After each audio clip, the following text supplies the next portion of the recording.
Սահմանադրության փոփոխությունների կարիք խաղաղության համաձայնագրի համատեքստում չկա։ Եվրոպայի խորհրդի խորհրդարանական վեհաժողովի լիագումար նիստում հայտարարեց վարչապետ Նիկոլ Փաշինյանը, պատասխանելով պատգամավորների հարցերին։ Նա հիշեցրեց ադրբեջանական կողմի պնդումները, թե Հայաստանի սահմանադրության մեջ կան տարածքային պահանջներ Ադրբեջանի նկատմամբ եւ հակադարձեց. 2024 թվականի սեպտեմբերին,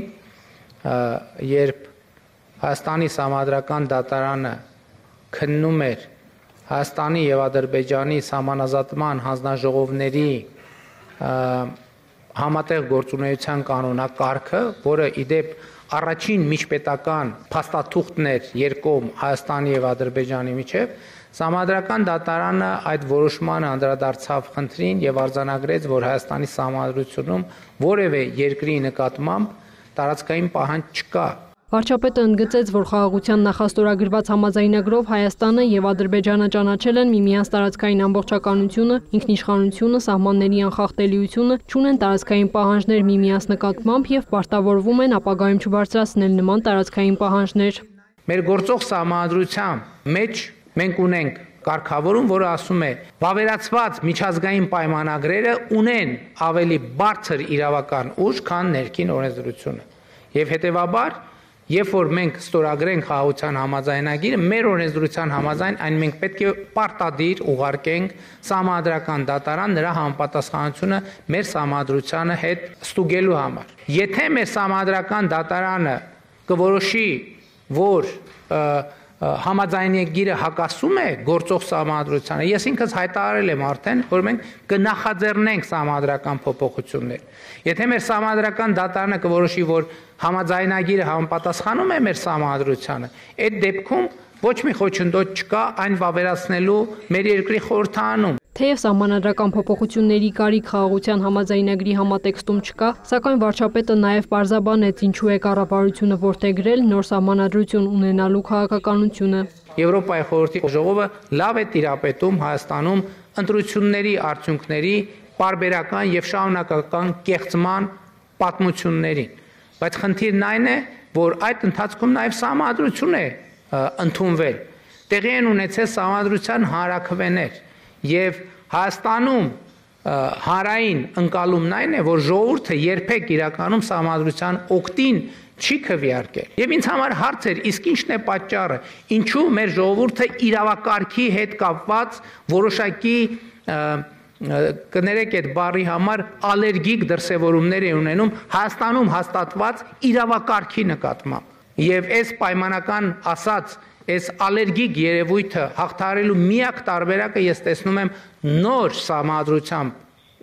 սահմանադրության ընդունումը։ Եվրոպական պահպանողականների անունից հարց հնչեց, արդյոք այսպես կոչված Զանգեզուրի միջանցքը բխում է Հայաստանի շահերից եւ ինչ տարբերություններ կան այդ հարցում Հայաստանի եւ Ադրբեջանի ընկալումներում։ Վարչապետը խստորեն դատապարտեց պատգամավորի կողմից Զանգեզուրի միջանցք արտահայտության օգտագործումը։ Կոչ արեց Թրամփի ուղու հետ կապված օգտագործել բացառապես լեգիտիմ բառապաշար։ Հավելեց, Զանգեզուրի միջանցք ձևակերպում չկա ու չի եղել Հայաստան-Ադրբեջան համաձայնեցված որևէ փաստաթղթում։ Ես ասում եմ, որ խաղաղությունը խնամք է պահանջում։ Այդ խնամքի շատ կարևոր ատրիբուտ է լեգիտիմ բառապաշարի օգտագործումը։ Լեգիտիմ համաձայնեցված բառապաշարի օգտագործումը։ Ես ՄԱԿ-ի ամբիոնից ելույթ ունեցա եւ արձանագրեցի, ընդ որում նույնը կարող եմ ասել այսօրվա ելույթի մասին եւ արձանագրեցի, որ իմ ելույթի մեջ չկա մի բառ, մի արտահայտություն, որի ծագումնաբանությունը ես չեմ կարող ցույց տալ Վաշինգտոնում ընդունված փաստաթղթերից։ Փաշինյանը նշեց, Զանգեզուրի միջանցք արտահայտությունը Հայաստանի Հանրապետության ինքնիշխանության կոպտագույն խախտում է։ Վաշինգտոնում մենք պայմանավորվել ենք, որ տարածաշրջանի հաղորդուղիները կբացվեն երկրների տարածքային ամբողջականության, ինքնիշխանության, իրավազորության հիման վրա եւ փոխադարձության սկզբունքով։ Ընդ որում Հայաստանը Ադրբեջանի համար, Ադրբեջանը Հայաստանի համար այդ հաղորդուղիները պետք է բացի եւ ներքին, եւ երկկողմ, եւ միջազգային հաղորդակցությունների համար։ Վարչապետը հավելեց, որ համաձայն Վաշինգտոնի փաստաթղթերի Հայաստանում գործելու է նաև թրիփ նախագիծը, որի տակ ստորագրել են նաև Ադրբեջանի նախագահը։ Հետևաբար իմ կոչն է եւ ակնկալիքն է, որ օգտագործվի բացառապես լեգիտիմ բառապաշար Իսկ Ադրբեջանի գործընկերներից ակնկալում եմ, որ նրանք ցույց տան, քարտեզի վրա ցույց տան, թե որտեղ նկատի ունեն, որ հատվածն են անվանում Զանգեզուրի միջանցք։ Եթե դա որևէ կերպ վերաբերվում է Հայաստանի ինքնիշխան տարածքին, կներեք, որևէ մեկը Հայաստանի Հանրապետության տարածքում անուններ որոշելու իրավունք ունի միայն Հայաստանի Հանրապետությունը։ Հակառակ գործելակերպը նշանակում է Հայաստանի ինքնիշխանության խախտում,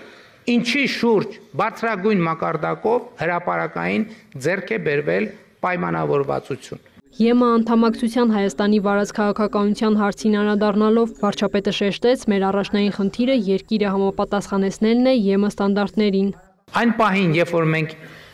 օբյեկտիվորեն կհամապատասխանենք Եվրոպական միության ստանդարտներին, այդտեղից կա երկու ճանապարհ, մեզ կամ կընդունեն Եվրոպայի միության անդամ, կամ չեն ընդունի Եվրոպայի միության անդամ։ Եթե կընդունեն մեզ,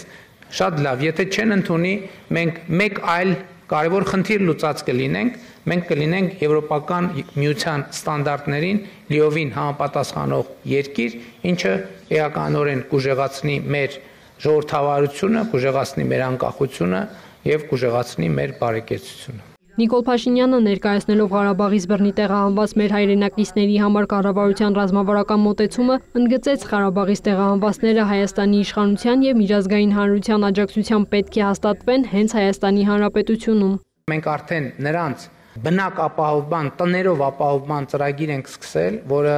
դժվարությամբ սկսում է աշխատել, բայց ես համոզված եմ, որ ավելի արդյունավետ կաշխատի։ Փաշինյանը անդրադարձավ նաև հարցին, թե որքանով է իրատեսական Ղարաբաղի հայերի վերադարձը։ Ես ուղիղ ասում եմ, որ ես դա իրատեսական չեմ համարում, ավելին եւ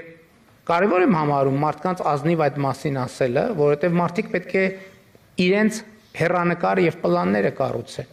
Եվ ընդհանրապես փախստականների վերադարձի թեման այս համատեքստում, բոլոր փախստականների վերադարձի թեման, ես համարում եմ վտանգավոր խաղաղության գործընթացի համար։ Իմ ընկալումն այն է, որ Հայաստանն ու Ադրբեջանը ճանաչել են միմյանց տարածքային ամբողջականությունը, ինքնիշխանությունը, սահմանների անխախտելիությունը Ալմա-Աթայի հռչակագրի հիման վրա, եւ մենք պետք է կենտրոնանանք այս բանաձևի վրա եւ այս բանաձևը իրականացնելու վրա եւ առաջիկա տասնամյակներում, եթե շատ ուղիղ եւ գուցե ոչ այդքան դիվանագիտական լեզվով ասեմ, Հայաստանն ու Ադրբեջանը պետք է պարզապես հանգիստ թողնեն իրար եւ պետք է կենտրոնանան տնտեսական համագործակցություն եւ քայլ առ քայլ երկխոսություն կառուցելու վրա։ Անդրադառնալով Գազայի հատվածում պատերազմը դադարեցնելու վերաբերյալ ԱՄՆ նախագահ Դոնալդ Թրամփի ներկայացրած ծրագրին, վարչապետը ողջունեց այն, հույս հայտնեց, որ Գազայում ի վերջո խաղաղություն կհաստատվի։ Քրիստինե Թորոսյան, լուրեր։